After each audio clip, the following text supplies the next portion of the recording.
Bonjour à toutes et à tous. Aujourd'hui, dans le podcast de Senpai, nous recevons un invité qui va nous faire découvrir l'univers du financement des startups, puisque j'ai eu la chance de recevoir Adrien Chaltiel, CEO de Eldorado. Eldorado est une plateforme qui recense et catégorise toutes les sources de financement disponibles, qu'ils soient privés ou publics, à destination des entrepreneurs et des porteurs de projets. L'objectif est de leur permettre rapidement de connaître les financements accessibles et adaptés à leur business.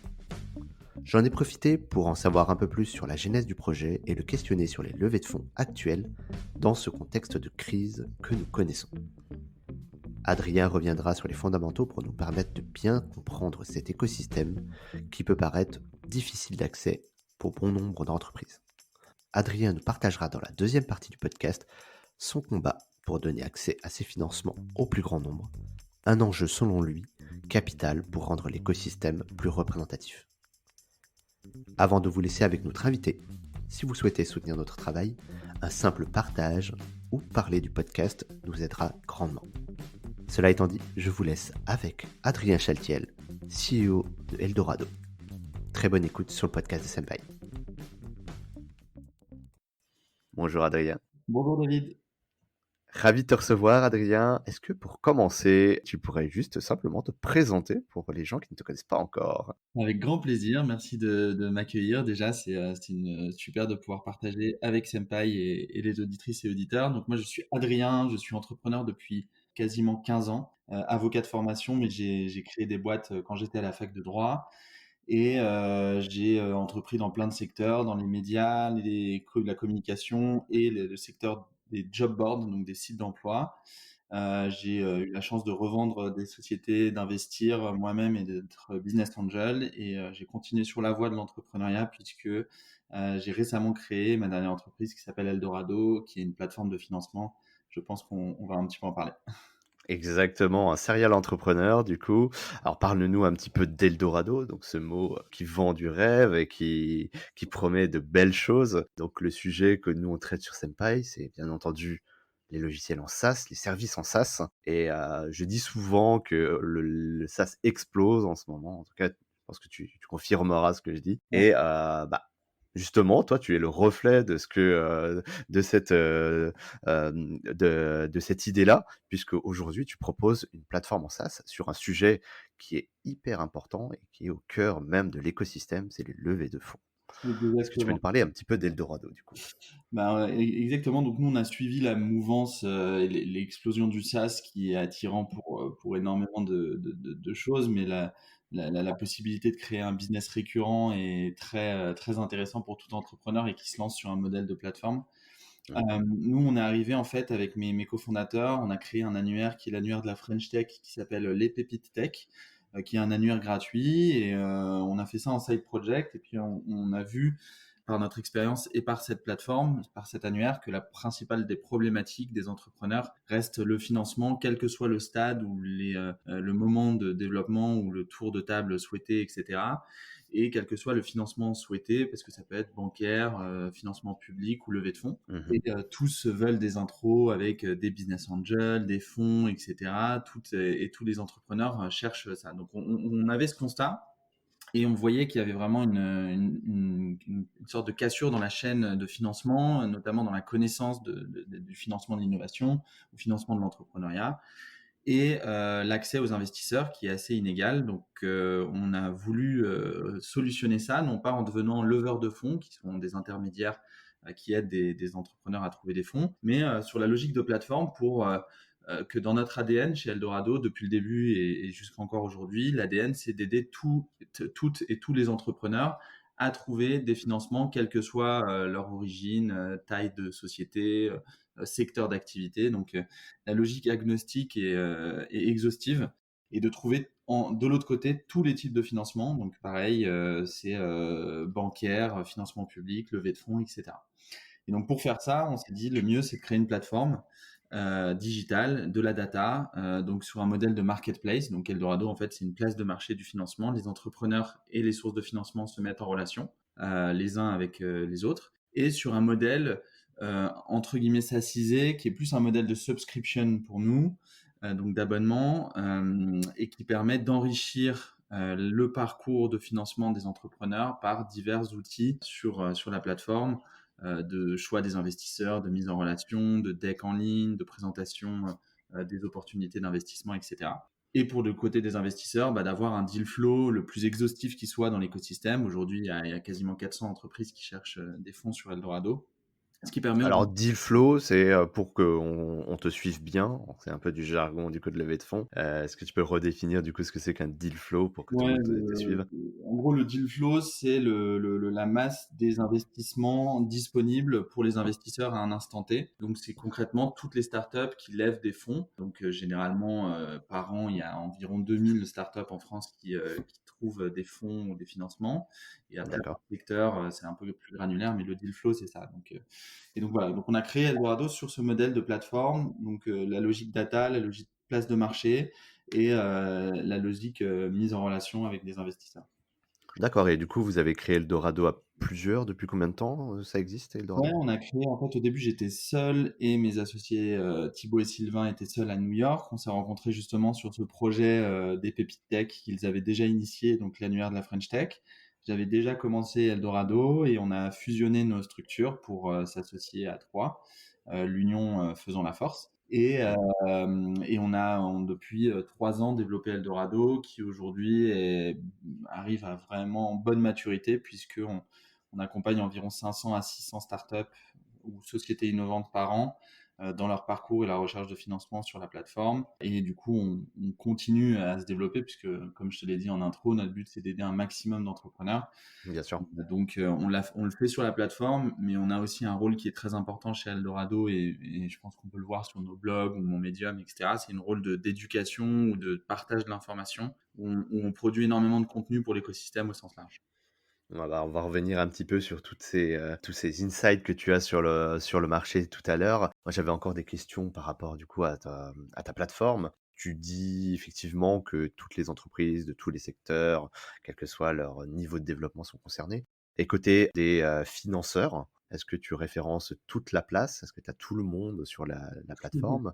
Et est-ce que tu as tout le monde en France, en Europe, worldwide du coup? Ouais, c'est une bonne question. Donc, il y a évidemment déjà des annuaires d'investisseurs qui existent ou des bases de données. Nous, on l'a fait un petit peu différemment. Donc, déjà, c'est qu'on est les seuls sur le marché à présenter toutes les sources de financement qu'on catégorise en trois sources. Les financements bancaires, les prêts. Donc là, on a des banques et des organismes bancaires qui sont référencés sur Eldorado. Et en fait, par les algorithmes, vous savez quels sont les types de financement qui sont adaptés à chacun de votre projet, à chaque étape du projet. Donc, Mmh. les financements bancaires qui sont un premier bloc, les financements publics qui sont un deuxième bloc important, toutes les subventions, les statuts fiscaux, les avantages, les concours, les appels à projets, etc. Donc là, on a une énorme base de données qui est en API avec la BPI ou des sites de référencement de ce type d'aide et de soutien financier de région ou de l'État à l'innovation. Et la dernière partie, qui est non des moindres, c'est la partie investisseur, où là, on a une très grande base de données, effectivement, de business angel, de fonds d'investissement, de corporate venture, de family office. Donc là, on est dans dans le vrai jargon de la levée de fonds, mais sur les personnes qu'on a, c'est vraiment des investisseurs professionnels. Donc, c'est des investisseurs qui sont capables de mettre un minimum pour le business angel de au moins 15 à 20 000 euros par projet par an. Donc, on n'est pas une plateforme de crowd ou de financement participatif.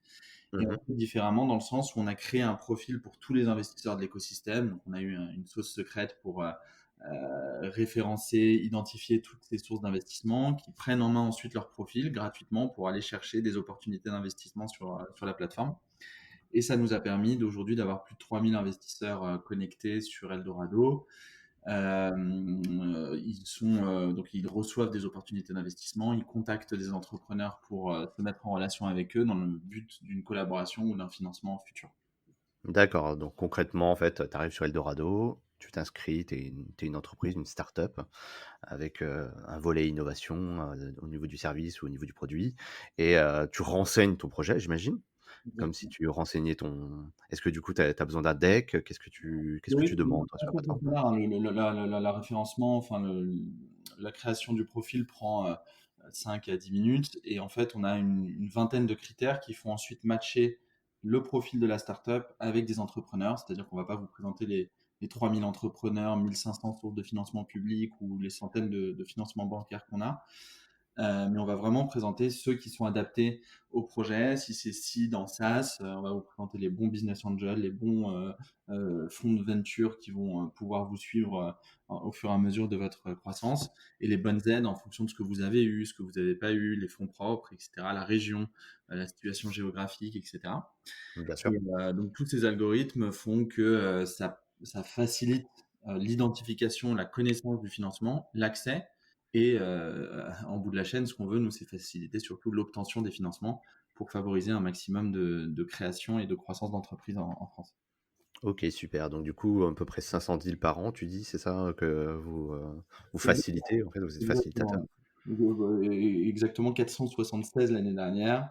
D'accord. Depuis le début de l'année, là, en 2020, on est à peu près sur les mêmes trends. On a aidé beaucoup d'entreprises à aussi trouver des financements type PGE, Covid money, comme on dit. Mais il y a toujours autant de mise en relation avec des investisseurs malgré la crise. Donc, c'est Eh bah, plutôt. justement, c'est marrant que tu évoques ce sujet-là, c'est exactement la question que j'allais te poser. Beaucoup de gens spéculent un petit peu sur, avant et après covid. Qu'est-ce que tu as observé toi, depuis mars, avril? Comment ça s'est comporté la place de marché? J'imagine que ça s'est un petit peu contracté au début, parce que Ouais, personne ne savait vraiment comment ça allait se passer ouais, et là maintenant comment c'est? ouais, bien sûr. C'est assez, comment dire? C'est assez étrange. Je pensais pas que l'écosystème allait être aussi résilient. Je parle vraiment de l'écosystème, financier et même l'écosystème entrepreneurial, hein. J'ai encore peu d'entreprises que je connais dans mon entourage qui ont cessé. Il y en a eu pas mal. Il y a beaucoup d'entreprises qui réduisent leur voilure. Il y a des secteurs qui sont plus propices à d'autres, mais on Ouais, pense au bien sûr. travel par exemple où c'est peut-être un peu plus compliqué. Ouais, même dans le SaaS, il y a beaucoup d'entreprises qui ont vu, leur hyper croissance s'arrêter d'un coup, donc même des boîtes qui avaient beaucoup levé. Je suis membre d'un think tank qui s'appelle le Galion, où il y a pas mal d'entrepreneurs qui ont levé beaucoup de fonds, et Mmh. c'est vrai qu'on voit qu'il y a des impacts, immédiats sur, la croissance, directe. Mais quoi qu'il en soit, donc il y a cette tendance quand même. Il y a une certaine résilience qui s'explique par 2 manières, selon moi. La première, c'est qu'on a, eu des dispositifs, publics de financement et bancaires, de sauvegarde très puissants et très rapidement déployés. Donc, PGE, prêts rebond, les subventions BPI, de l'argent spécialement dédié ou réorienté vers la sauvegarde des entreprises pour, éviter des grosses décroissances, voire des fermetures de start-up. Ça va continuer cette tendance de soutien à l'innovation, qui est une bonne nouvelle, hein. Donc oui, les entreprises vont être un peu plus endettées, c'est clair. Mais si l'argent est proprement mis au travail, on sera content d'avoir sauvé un certain nombre d'entreprises de cette période. Ça, c'est le premier élément. Et le deuxième, c'est qu'il y a quand même encore beaucoup d'argent dans cet écosystème. Il faut rappeler, pour les auditrices, les auditeurs, il y a beaucoup d'argent encore dans l'écosystème de l'innovation, notamment par le fait qu'il y ait beaucoup de fonds d'investissement qui ont levé des fonds de façon importante ces 2 ou 3 dernières années, et un fonds d'investissement met entre 5, 7 ou 10 ans pour déployer les sommes qu'ils ont à disposition. Il y a une sorte donc ça s'appelle le dry powder dans l'écosystème, donc c'est de l'argent qui reste à déployer pour financer des entreprises. Il y en a encore beaucoup, ce qui fait que il y a cette tendance encore qu'il y a beaucoup de mises en relation qui se font entre entrepreneurs et investisseurs. Il y a aussi beaucoup d'investissements qui ont fait parce que, donc c'est peut-être une troisième, si je veux en rajouter, une troisième explication, c'est que cette crise dans l'écosystème numérique et de l'innovation a accéléré aussi certaines prises de décision sur de la numérisation, je pense par exemple au business des notaires, qui sont accélérés de façon exponentielle lors de la signature électronique, par exemple. Donc il y a des pratiques qui ont drastiquement changé, ce qui fait que ce sont des startups qui ont privilégié, qui ont pris la part du lion, on va dire, dans cette période. Mmh. Donc tout ça participe au fait qu'en gros, le propos, c'est de dire que l'écosystème est résilient, qu'il y a encore beaucoup à dépenser, et que du coup, il y a encore beaucoup à créer. Et on verra sur l'impact moyen terme, s'il y a notamment des entreprises qui ferment, des plus grosses entreprises, s'il y a des fonds d'investissement qui ont des sous-performances, etc., il y aura forcément cet impact un peu différé, parce que c'est toujours comme ça que ça se fait dans les startups par rapport aux crises économiques mondiales. Mais pour l'instant, il y a encore de l'engouement et de l'entrain autour de l'écosystème. D'accord, donc des mises en relation toujours, qui n'ont pas forcément été affectées, en tout cas à terme sur, les porteurs de projets et les financements. Mais est-ce que du coup, toi, tu as quand même observé un changement dans, la façon de financer aussi, la façon de sélectionner les projets? Parce qu'il y a eu une période, les dernières années où il y a vraiment eu une sorte d'eldorado, pour pas faire de mauvais jeu de mots, mais Mmh. dans les deals qui ont été signés, du coup, il y avait des valorisations donc d'entreprises qui étaient vraiment énormes. Est-ce que du coup ça, tu penses que ça a été affecté, post-covid? Est-ce qu'ils sont un Alors peu oui, plus regardants? complètement. Forcément, ça a été, un peu plus impacté. Pourquoi? On était arrivé dans un écosystème à des prix un peu importants du fait de 2 éléments. Déjà, il y a de plus en plus de fonds d'investissement, donc il y a de la concurrence entre les fonds et donc il y a un peu comment dire? Un renversement, de la charge, on va dire, du côté des investisseurs, alors qu'ils avaient le pouvoir un petit peu avant. Maintenant, c'est plus les entrepreneurs qui peuvent choisir plusieurs investisseurs et parce qu'aussi il y a beaucoup d'argent disponible. Donc, on avait des valorisations très élevées et des montants élevés qui étaient, très importants. Personnellement, je parle pas plutôt des valorisations, mais je parle plutôt des montants levés qui étaient très importants. Alors, on a beaucoup été dans la compétition, en comparaison des écosystèmes de licornes, etc. Ce qui fait qu'on avait cette tendance à l'hyper-croissance et à l'hyper-financement, et que ça s'est ressenti même dans des séries A. C'est-à-dire qu'il y a des gens qui levaient 4 ou 5 millions d'euros, alors que probablement ils n'avaient besoin que de 1,5 ou 2 millions d'euros, par exemple. Donc, c'est pas Mmh. forcément même le problème des valorisations, c'est la problématique aussi du surfinancement. Mais quoi qu'il en soit, aujourd'hui, ça change. Ça change comment? Les investisseurs reprennent un petit peu le pouvoir, puisque forcément, après une crise comme celle-ci, il y a beaucoup plus d'incertitudes. Déjà que d'investir dans des startups et de l'innovation, c'est un certain lot d'incertitudes. Mais alors avec ce qui s'est passé entre crise financière et économique, crise sanitaire et crise sociale avec le confinement, etc., il y a énormément d'incertitudes, même encore aujourd'hui où on enregistre et le podcast va sortir, tu me disais probablement à l'automne, au début de l'automne. On ne sait pas comment sera la situation en France aujourd'hui. Est-ce qu'il y aura un nouveau confinement? Est-ce que, etc. Donc cette incertitude, elle se voit forcément sur les éléments de recherche dans un dossier. Et ce que Mmh. veulent les investisseurs, ce qu'ils font, c'est qu'ils demandent des fondamentaux plus solides. Que les fondamentaux d'une startup, c'est une équipe, un marché porteur, un produit qui a déjà prouvé son accès possible au marché, un product market fit, comme on appelle ça, très Dans le fort. jargon, tout à fait. Exactement. Et donc, tous ces éléments, en fait, seront les mêmes. Donc, l'analyse des dossiers de startup sont les mêmes que par le passé, mais tous les éléments sont regardés avec plus d'attention et les indicateurs de performance clés vont demander à être plus forts qu'avant pour pouvoir passer, du coup, les étapes d'un financement. Et après, la négociation, si on parle dans la phase déjà de la sélection, mais aussi de la négociation, ce sera toujours la même chose de faire un deal avec des levées de fonds, un pacte d'associés, etc. Sauf que les conditions vont peut-être être un peu plus à l'avantage des investisseurs que des entrepreneurs, notamment dans les clauses des pactes d'associés, que ce soit sur la gouvernance, que ce soit sur la liquidité, etc. Il va y avoir, et il y a déjà un petit peu cette tendance, de sécuriser les investissements un peu plus du côté des investisseurs qui ont cet argent à déployer, mais qui vont être plus regardants du fait de l'incertitude un peu générale qu'il y a encore aujourd'hui. Bah, super intéressant, merci pour ce partage. En tout cas, je pense que tout le monde se pose un peu la question. On est tous un peu observateurs de comment ça évolue, ces mécaniques-là. Et moi, j'avais envie de revenir. Moi, je donne juste un petit conseil pour ce sujet-là. De toute façon, lever des fonds, c'est compliqué. Trouver des financements, c'est difficile, c'est chronophage, faut du réseau, etc. Ça l'est encore plus aujourd'hui. Mais ça ne veut pas dire qu'il y a plus rien. Il y a cette crainte un peu latente de dire ah là là, mais c'est impossible. Non, c'est pas impossible, c'est plus difficile qu'avant. Donc ça veut dire qu'il faut être encore plus performant, il faut être encore plus ingénieux, etc. Mais c'est pas impossible. Donc j'encourage les entrepreneurs qui peuvent nous écouter à s'accrocher, à surperformer et à continuer à se mettre en relation avec des investisseurs, que ce soit des business angels dans leur secteur, que ce soit des fonds d'investissement. Là, on parle de SaaS, donc dans l'écosystème. Ces investisseurs ont de l'argent, plus dur à déployer, il sera plus difficile à accéder, mais il faut s'accrocher, quoi. C'est un peu le propos que je veux dire, il faut pas abandonner parce que c'est plus dur, sinon ça sert à rien d'entreprendre quelque part. Oui, absolument et c'est ce que tu disais au tout début, c'est que l'argent, est quand même là.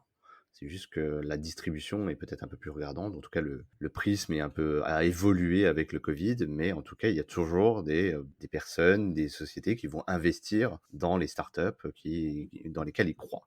Exactement.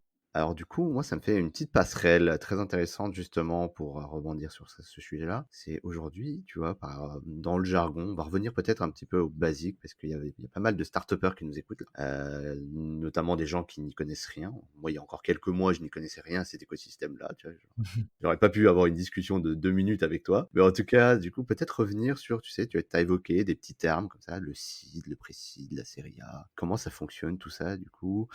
Quand tu es une entreprise, qu'est-ce que c'est qu'un pré-seed, par exemple? Est-ce que tu Ouais. peux revenir rapidement en quelques phrases pour définir ça? Avec plaisir. Donc ça, c'est issu des États-Unis. Donc c'est les stades de financement. Euh, on catégorise les startups en fonction de leur stade de développement et donc du coup des financements adaptés à chaque stade de développement. Donc issu des États-Unis, c'est seed ou pré-seed même. Enfin, on fait pré-seed, seed, série A, ensuite série B, série C, série D. En Dans France, on fait cet ça, ordre-là, oui. le seed, c'est l'amorçage en fait, donc ou le pré-amorçage. Donc, on va dire qu'aujourd'hui, il y a une catégorisation un peu générale qui se fait dans l'écosystème, qui est le pré-amorçage, l'amorçage, la pré-série A, série B, série C et plus. À chaque phase correspond à un besoin de financement et à un besoin de développement qui est différent. Le pré-amorçage, c'est vraiment du pré-produit, pré-revenu. C'est avant de sortir, on fait un tour de financement pour développer son produit, son projet et accéder aux premiers éléments d'une preuve de concept. Mmh. Aujourd'hui, c'est encore plus dur d'accéder à ce type de financement. Pourquoi? Parce que ce financement a été à la mode, le pré-seed. Une fois qu'il y a eu une première vague d'entrepreneurs à succès qui ont recréé des sociétés, ils avaient plus la confiance d'investisseurs avant même d'avoir sorti leur projet ou leur produit. Et aujourd'hui, c'est un peu plus compliqué parce que, comme je l'ai dit tout à l'heure, avec la crise qu'on a vécue, qu'on vit encore, les investisseurs attendent encore plus de preuves, notamment de preuves de concept, d'avoir des premiers clients, etc. Donc, on va privilégier, et c'est un des conseils qu'on pourrait donner aujourd'hui, privilégier l'autofinancement un maximum avant la levée de fonds pour prouver un maximum que votre marché et votre produit est accessible. Il y a beaucoup On de parle gens. de Love Money, par exemple, Ouais, c'est des la love money, c'est de l'argent un peu accessible autour de la famille, des proches, les subventions, quelques prêts, les fonds propres qu'on met dans son entreprise et les premiers clients, hein. Il y a un peu un changement de paradigme aussi sur le fait de où trouver l'argent quand on est entrepreneur. Nous, même si on cherche des investisseurs, etc., notre premier conseil qu'on donne tout le temps, et j'aurais dû le donner même au début, les financements, le premier financement à trouver, c'est celui des clients. Avec ça, on peut avoir énormément de financement. Et d'autant plus qu'en pré-amorçage, comme je le disais tout à l'heure, aujourd'hui, c'est plus compliqué de trouver des investisseurs qui vont investir dans une entreprise qui n'a pas encore de clients. Donc, en gros, le pré-amorçage est un peu balbutiant aujourd'hui et on va dire que le financement, donc seed et amorçage, est plus impacté forcément parce que on attend des fondamentaux plus solides, des indicateurs de performance plus forts des startups. Et le seed, donc l'amorçage, c'est généralement des levées de fonds entre 100 000 et 1 million, 1,5 million en France aujourd'hui. Après, on a eu un stade qui s'est créé qui est de la pré-série A et la série A. La série A, c'est vraiment là où un fonds d'investissement un peu plus institutionnel va apporter plus d'argent et plus de moyens à la startup qui est en phase de croissance. C'est-à-dire, ça y est, le seed a fonctionné. Et puis, comme on dit, hein, le milieu des levées de fonds, c'est un milieu de syndication. C'est-à-dire que au fur et à mesure du développement de la société, on passe de différents tours d'investissement et on fait rentrer d'autres investisseurs au fur et à mesure de la croissance de sa société. Ça, c'est le schéma un peu classique hein, de passer seed, série A, série B. C'est pas le schéma le plus adapté pour tout le monde ou le schéma rêvé, hein. Il y a des entreprises qui ont jamais levé des fonds, il y a des entreprises qui ont levé juste un seed de 500 000 euros et qui après n'ont plus jamais levé de fonds. Et à l'inverse, il y a des entreprises qui n'ont pas levé de fonds pendant longtemps et qui d'un coup ont levé une super grosse série de 30 millions d'euros. Il n'y a pas de vérité générale, mais la plus grosse tendance qu'on voit, c'est quand même des tours de financement successifs au fur et à mesure du développement de la société. Donc la série A, c'est ça y est, on a fait un bon tour d'amorçage, on a beaucoup de clients et maintenant on est dans une phase de croissance où il faut financer cette croissance. On va s'entourer d'investisseurs qui vont nous permettre de recruter beaucoup, de changer de bureau, de faire des développements supplémentaires sur notre produit ou notre service pour accélérer, quoi. Et après, série B, série C, ce sont d'autres problématiques qui peuvent être la problématique de l'international. Donc, c'est coûteux d'aller à l'international, donc il faut plus de fonds, donc des fonds de série B ou série C, ou des problématiques de développement structurel, de rachat d'un concurrent, de croissance externe. Là, on va s'entourer d'investisseurs qui sont encore plus solides et qui peuvent mettre encore plus d'argent. Et donc, on arrive sur ces tours de table qui sont des super levées. Il y a plein dans le SaaS, puisqu'on est dans le SaaS, il y a plein d'exemples dans le SaaS de levées successives et de super levées avec des entreprises qui ont vraiment étaient très performantes. Je ne sais pas si tu dois les citer souvent, mais Payfit, Doctolib, Aircall, Mailjet, etc. sont des entreprises qui sont sur leur modèle SaaS et qui ont fait ces levées successives, quoi. Absolument. Bah, merci pour ces précisions-là. Justement, tu parles du milieu du SaaS, mais est-ce qu'il y a des secteurs d'entreprises qui sont plus propices à s'élever, justement? Parce que le SaaS, on sait bien que c'est un peu la voie royale parce que la rentabilité, il y a une meilleure lecture sur la rentabilité d'une entreprise en SaaS. C'est beaucoup plus sécure, on va dire, en termes de business. Mais voilà, du coup, est-ce que les autres en pâtissent un peu? Il y a d'autres secteurs dans lesquels ça lève tout autant? Ouais, alors sur le SaaS, donc par rapport à la crise du Covid, hein, je pense que tu parles. C'est le secteur qui a été le plus résilient, le SaaS. Il y a eu pas mal de levées en premier semestre, Lumaps, Front, Hivebright, etc., qui sont des dizaines de startups du secteur qui ont levé des sommes importantes. Et toujours pareil, l'e-commerce et la marketplace sont des écosystèmes qui sont très résilients. Back Market, Mano Mano, Vestiaire Collectif, tout ça au premier semestre, qui ont été résilients, notamment par les pratiques des entreprises pour le secteur SaaS. De plus en plus, ils vont devoir dématérialiser un certain nombre de leurs services, que ce soit les grandes, les middle, les SME ou les entreprises plus petites, ont besoin de s'entourer de ces services et de logiciels qui leur permettent de travailler à distance, de signer à distance, de contracter, de shipper, de faire de la supply chain à distance, etc. Et du coup, il y a beaucoup de software qui sont sur un modèle SaaS qui va très bien à tout le monde, notamment sur le modèle sans engagement, peut-être avec un setup fee, etc., qui plaît toujours et donc qui est résilient pendant la crise. Donc c'est quand même la bonne nouvelle pour les gens qui nous écoutent. Si vous avez une idée de SaaS et qui génère pas mal de chiffre d'affaires, qui est résilient, que vous avez une bonne équipe et un gros marché, vous avez forte à penser que vous allez intéresser les gens. Donc ça, c'est le premier élément. Après, pour répondre à ta question, il y a d'autres éléments qui ont été très porteurs, la fintech notamment, pareil, hein, les banques en ligne, les services de paiement en ligne, il y a Conto, Lydia, etc., qui sont des boîtes un peu emblématiques de l'écosystème qui ont continué à bien se financer et donc qui ont tiré aussi beaucoup de jeunes entreprises à à être plus visibles, parce que les super levées sont intéressantes pour les startups qui les vivent, mais c'est aussi parce qu'elles ont un effet d'appel sur un certain nombre de startups dans leur écosystème ou dans leur modèle économique qui peuvent intéresser beaucoup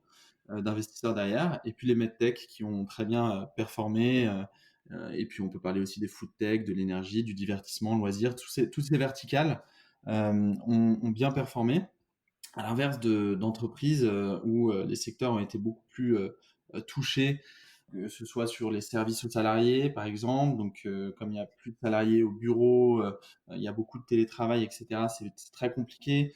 Le travel, l'hospitality, évidemment, donc tout ce qui est voyage, tourisme, partage, économie de partage, donc voiture ou autre, ont été des écosystèmes qui ont été beaucoup plus et des secteurs qui ont été Qualité, ouais. chahutés, quoi.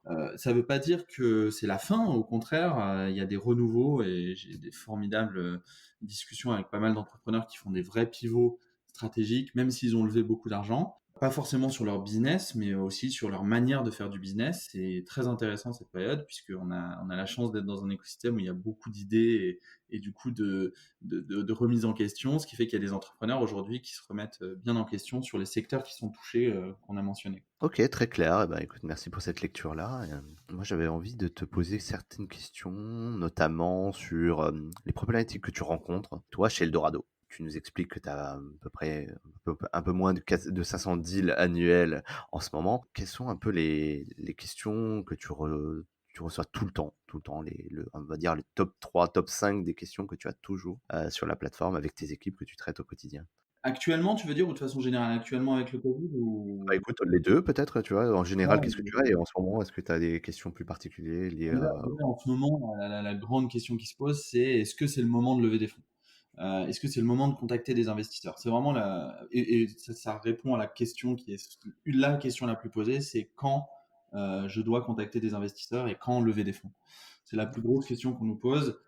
Donc le momentum de la levée de fonds. C'est une très bonne question et généralement on y répond en disant donc il n'y a pas de moment, il y a une différence entre le moment de lever des fonds et le moment de contacter des investisseurs. C'est-à-dire que l'art d'un entrepreneur, ça doit être l'anticipation et pas que sur le financement, hein, sur ses concurrents, ses recrutements, ses relations avec ses associés, sa sortie d'un nouveau produit ou d'un nouveau service. Plus c'est anticipé, plus c'est réfléchi, alors qu'on parle de temps assez court hein, dans l'écosystème startup, hein, on parle de 2 mois, 3 mois ou 6 mois. Plus c'est anticipé, mieux c'est réussi. Et c'est pareil pour le financement, c'est-à-dire que je peux dire à un entrepreneur aujourd'hui, c'est le moment de lever des fonds. S'il n'avait pas anticipé 3 mois en avant que ce serait le moment, et ben il va mal le faire, il va pas assez bien le faire. Donc le moment de contacter les investisseurs, c'est le moment où on se sent le plus à l'aise à pitcher son projet et à intéresser des potentielles personnes externes à participer de près ou de loin à son entreprise. Généralement, c'est la maturité d'avoir un deck, un premier site, un site vitrine, etc. Et ça, il ne faut pas lésiner sur cette partie-là. Le conseil qu'on donne, c'est profiter du fait que vous soyez jeune pour attirer des gens qui vont se sentir impliqués dans la création et la construction du projet. Si vous arrivez avec un super deck et déjà tout bien sorti, etc., il y a des investisseurs, notamment des business angels, qui vont être moins passionnés parce qu'ils n'auront pas connu dès le début, ils n'ont pas né, enfin, Ils ils ont pas auront vu contribuer ou vu naître le projet, oui. Exactement. Donc, contacter les investisseurs, c'est le faire le plus tôt possible quand on a atteint la maturité. Ça ne veut pas dire que c'est le moment de leur demander de l'argent. C'est de leur dire, voilà, on va potentiellement lever des fonds, on est sur une réflexion d'ouvrir notre capital pour faire venir des personnes intéressantes pour nos projets. Et comme ça, le jour où vous arrivez à une maturité de lever des fonds, on va rapidement revenir dessus, et ben vous aurez déjà un carnet de contact, un réseau, voire un des conseils qu'on donne, c'est de communiquer sur son projet, de l'incarner hein, en tant que CEO, fondatrice, fondateur d'entreprise ou associé. Il faut incarner son projet, il faut vivre sa marque, il faut vivre son produit. Donc, on fait un blog, on communique sur LinkedIn, sur Twitter, etc. Ce qui permet de faire naître des communautés. Ce qui fait que quand on arrive à maturité d'une levée de fonds, on a déjà ce carnet de contact. Et quand est-ce qu'on arrive à maturité d'une levée de fonds? Donc, c'est la question qu'on nous pose souvent. Aujourd'hui, je l'ai dit, c'est quand on a des fondamentaux un peu plus solides. Donc, le mieux, c'est que ce soit le plus tard possible, mais le plus éloigné quand même de la fin de la trésorerie de la société. Puisque on disait, l'art, c'est d'anticiper, c'est aussi d'anticiper quand est-ce qu'on n'a plus d'argent dans les caisses. Et c'est pas quand on est à 1 mois de plus avoir d'argent qu'il faut se remuer pour lever des fonds. Généralement, c'est entre 6 et 8 mois lever des fonds. Donc, réfléchissez au moment le plus mature pour arriver à 8 mois avant la fin, on va dire, de la trésorerie de la société, ce qui vous permet d'avoir une latitude, voire même 1 an avant, de contacter, de présenter le projet, parce que c'est assez chronophage, etc. Et d'avoir du coup les indicateurs de performance les plus solides. Donc on lève rarement des fonds aujourd'hui quand on est solo founder, donc sans associé. Donc pitcher une levée de fonds quand vous êtes une équipe complémentaire solide, encore plus qu'avant, vraiment raconter une histoire encore plus qui fait rêver, encore plus qu'avant. Comment vous êtes rencontrés, comment le projet est né, etc. Il faut qu'il y ait un vrai storytelling très bien travaillé. Et les indicateurs de performance sur le produit ou sur le service doivent être aussi évidemment au rendez-vous avec quel type de clients vous avez eu, comment vous les avez eu, combien de temps ça a mis, quel est leur retour sur le produit ou le service. Plus vous avez des éléments de data intéressants à partager sur le marché aussi que vous adressez et donc aux investisseurs qui vont s'intéresser, mieux c'est. Donc j'allais dire que la maturité, elle est un petit peu retardée par rapport à avant parce qu'on demande des indicateurs de performance plus forts. Ce qui veut dire que pour les gens qui nous écoutent et qui créent un projet, un produit, un service, il faut aller encore plus vite sur le marché pour avoir des indicateurs de performance plus forts et encore plus anticiper les relations avec les investisseurs pour le moment où on ouvre le capital de la société, que ça se fasse le mieux possible. D'accord, très clair. Effectivement, il y a ces 2 nuances du moment de les contacter et le moment où on veut lever et je pense que c'est un super conseil que tu viens de nous donner. Je le prends même pour moi parce que je suis concerné par la question actuellement. Donc tu as bien décrit la situation, c'est-à-dire on a commencé déjà à contacter. des financiers. Et là, actuellement, c'est le momentum que nous, chez Senpai, on est en train de Ouais, justement c'est voir qui pourrait nous accompagner le moment. à nos objectifs, quoi. Voilà, après ça c'était la première question. L'autre deuxième, c'est quel financement aller chercher. C'est quand même la grosse question et c'est la raison d'être d'Eldorado. C'était ça, hein, c'était de se dire bon bah vous avez tout sur une même plateforme. Nous on dit souvent qu'on est un guichet unique du financement ou un one-stop shop comme on dit aux US, qui permet de trouver tous les financements accessibles. Et là, le conseil qu'on donne pour les entrepreneurs, les fondatrices, les fondateurs, etc., c'est le rôle du CEO de bien financer son entreprise, donc de bien connaître un minimum des financements qui sont adaptés et disponibles. Alors tout le monde n'a pas fait de la finance, tout le monde n'a pas fait d'emprunt bancaire dans sa vie ou s'est adressé à la BPI ou la région, etc. Ce qui fait que nous, on fournit un certain nombre de contenus, de templates, d'explications sur tout ça. Il n'y a pas que notre site, hein, il y a plein d'autres sites, le site de la BPI, etc. à aller regarder, mais c'est le rôle du CEO de faire ça, ce qu'on appelle sa stratégie financière. Donc quand on nous demande la question quel financement aller chercher, et ben on leur répond en miroir, c'est une très bonne question, c'est à vous d'aller la répondre. Nous, on vous donne des outils pour le faire et pour établir votre stratégie financière. Et généralement, cette stratégie, elle est un peu similaire sur tous les entrepreneurs, c'est de comprendre qu'il faut commencer avec des fonds propres. Plus les fonds propres sont solides, donc avec de la love money, avec un prêt d'honneur, avec de l'apport en capital, plus on peut aller chercher ce qu'on appelle un effet de levier. Donc c'est un financement complémentaire de la part des organismes publics à l'innovation, donc représentés grandement principalement par la BPI, qui est la Banque publique d'investissement, qui va venir abonder le capital de la société de subventions, parfois de petits dispositifs de prêt très avantageux à taux zéro avec des différés de remboursement, etc.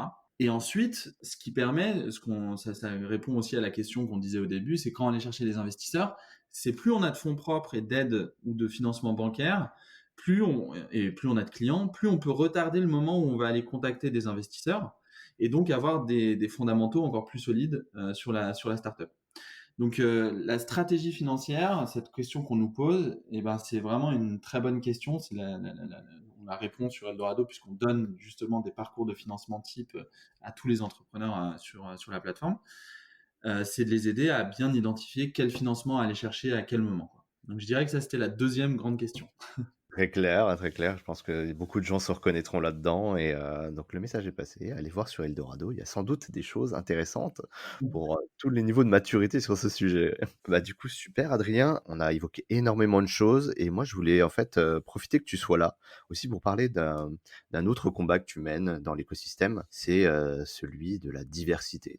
Au-delà de ce buzzword que beaucoup de monde utilise, c'est même un hashtag quoi, on peut dire, hashtag diversité, qui est utilisé à tout va. Mais ce qui m'a beaucoup surpris dans ton parcours aussi, c'est, aussi comment toi tu t'engages dans l'écosystème à ton niveau, pour justement faire qu'il y ait plus, un écosystème inclusif, plus égalitaire, au sujet notamment, de l'égalité homme-femme. Tu l'as un peu évoqué, hein, il y a une partie des fondateurs qui sont des femmes, mais trop peu aujourd'hui, en tout cas trop peu représentatif d'une réalité. Est-ce que tu peux nous parler un petit peu de ce sujet-là, du coup, qui est aussi, un gros sujet de la mission French Tech aujourd'hui?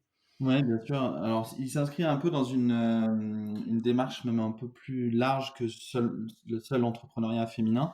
En gros, nous, on a créé Eldorado aussi par souci d'équité et d'égalité dans le financement. Grosso modo, quand on a fait une grande école de commerce, qu'on est à Paris, qu'on va dans les événements type Vivatech, France Digital, qu'on a du réseau, qu'on est blanc de 30 ans, issu de familles correctes, on a des très grandes chances de lever des fonds, de réussir, une très grande chance de réussir sa levée de fonds. À l'inverse, si on vient de région, si on est une femme, si on est de couleur, si on est d'origine sociale différente ou si on vient de quartier défavorisé, forcément, on n'a pas le réseau, on n'a pas le réseau de l'école, on n'a pas les événements super tech parisiens, etc. Et pour autant, qu'il y a énormément d'entrepreneurs, parce que nous, on est des fervents convaincus avec nos associés de la capacité de tout le monde de trouver un projet porteur, sans être forcément une licorne ou quoi, mais d'avoir un vrai projet d'entreprise qui fait sens, qui crée de l'emploi, qui crée de la croissance. Et ben on va être bloqué parce que on va pas accéder à des financements ou alors de façon beaucoup plus dure déjà que c'est dur, je l'ai dit tout à l'heure, de lever des fonds, mais alors c'est encore plus dur quand on est une femme, c'est encore plus dur quand on est dans une région, encore plus dur quand on est dans un quartier défavorisé, etc. Et si on a créé Eldorado, c'est un peu aussi, même totalement, pour mettre tout le monde sur un sujet d'équité et de mettre en avant des gens qui n'auraient pas été visibles auprès des investisseurs. Donc ça fait partie un peu de l'ADN d'Eldorado. Et dans ce combat, entre guillemets, si on peut appeler ça un combat, mais nous, on ne le voit pas comme un combat, nous, on le voit comme une, une manière de mettre en avant les minorités.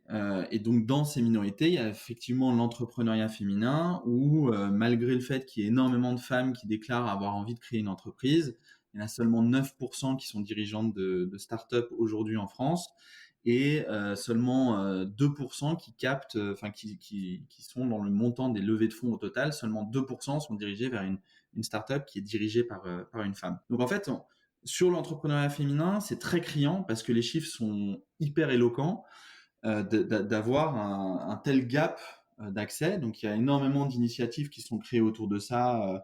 Sista, là, il y a un incubateur qui s'appelle Willa, etc. Donc beaucoup d'accompagnement. D'ailleurs, on a un super article sur le blog sans faire d'autopromo, mais qui s'appelle le B.A.B.A. de l'entrepreneuriat féminin sur Eldorado, qui permet un peu de voir un peu tout ce qui est réseautage, networking dans l'entrepreneuriat féminin, l'état des lieux, etc.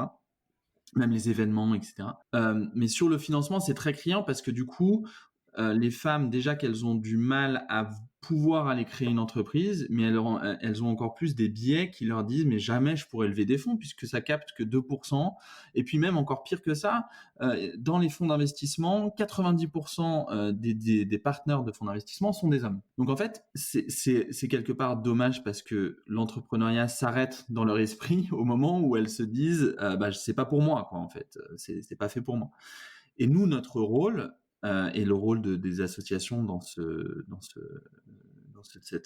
combat, comme tu disais, c'est de dire bah non, non, non, c'est faux, tout est possible. Et au contraire, on est dans un mouvement où il faut encourager toutes les initiatives sur l'entrepreneuriat féminin. Donc aujourd'hui, grâce à la communication qui est faite sur ce secteur, enfin sur cette minorité, c'est plutôt le bon moment de se dire bah, je suis une femme, je suis entrepreneur parce que les fonds vont avoir des quotas objectifs ou subjectifs, mais on commence à intégrer des quotas, commence à intégrer une vraie volonté de faire plus d'équité dans l'entrepreneuriat féminin. Et nous, notre rôle là-dedans, c'est de participer à cet élan de plus d'équité. Parce que c'est dans nos gènes avec nos fondateurs, et puis aussi peut-être parce que entre les fondateurs d'Eldorado, et peut-être aussi parce que je suis papa de deux petites filles moi aussi, donc si tu veux, ça me parle un peu plus quoi. Ouais, complètement. Tu as peut-être envie de dessiner un univers peut-être plus égalitaire pour tes filles qui grandiront dans ce monde futur, quoi. Exactement. Eh ben, super. Ben, merci beaucoup pour ce témoignage, Adrien. Je pense qu'on arrive bientôt à la fin du podcast. C'est très intéressant. En tout cas, on a eu énormément d'informations grâce à toi. Merci encore. Toute bonne chose a une fin. Du coup, on va peut-être conclure un petit peu, Adrien, et nous partager peut-être, est-ce que tu as des actualités à cette rentrée chez Eldorado à nous donner pour la communauté de Senpai? Alors, avec plaisir. Donc déjà, on a encore fait pas mal de mises à jour sur la plateforme pour avoir plus de services, notamment sur la partie financement spécifique au Covid, répondre à plein c'était des questions qu'on a évoquées. Et il y a aussi tout le contenu. On a toute une stratégie de contenu. On a mis à jour pour cette rentrée tous les mappings des fonds d'investissement par secteur. Donc si vous tapez fonds d'investissement impact, fonds d'investissement SaaS, etc., vous allez trouver tous les investisseurs et le descriptif de ce qu'ils font, comment les contacter, etc. Donc ça apporte beaucoup de contenu. Donc voilà pour nos actus pour la rentrée, quoi. Ok, super. Ben, je vais mettre tous les liens dans la description du podcast pour que les gens qui sont concernés puissent consulter tout ce contenu-là et même se préparer par rapport à ce que tu disais, hein. Déjà, ça tout s'anticipe, donc il n'est jamais trop tôt pour aller sur Eldorado, j'ai l'impression. Exactement, l'art de l'anticipation, j'appelle ça. Bah, super, Adrien. Alors du coup, pour le mot de la fin, comment est-ce qu'on peut te joindre? Du coup, est-ce que tu es sur les réseaux sociaux? Est-ce que les gens qui veulent te poser des questions peuvent te joindre sur les réseaux? Alors bien sûr, je suis principalement sur LinkedIn. Je suis très très proactif sur LinkedIn, donc et vous pouvez me contacter sur LinkedIn librement, me poser des questions, et sur Twitter aussi. Donc c'est les deux réseaux qu'on privilégie. J'ai aussi un blog Medium et le blog sur Eldorado où on partage beaucoup de contenu intéressant, il y a des templates gratuits qui vous aident à structurer le business plan, la répartition du capital, etc. Et si vous avez la moindre question, moi je réponds dans la journée aux demandes sur les réseaux sociaux pour vous diriger au mieux vers ce qui vous aidera à développer au mieux votre entreprise. Eh ben nickel, eh ben, le message est passé, tout sera en description du podcast et je me permets de te remercier encore une fois d'avoir pris ce temps-là. Je t'en prie, merci de m'avoir invité, c'était super et j'espère que ça va apporter aux auditrices et aux auditeurs. Et super, eh ben, écoute, longue vie à Eldorado et à très bientôt Adrien. Ça marche, merci beaucoup. Salut. Merci d'avoir écouté ce podcast et n'hésitez pas à vous abonner à la chaîne car de nouveaux épisodes arriveront très vite. Si vous avez des questions, nous vous donnons rendez-vous sur senpai.io et sur toutes les plateformes de réseaux sociaux. À très vite.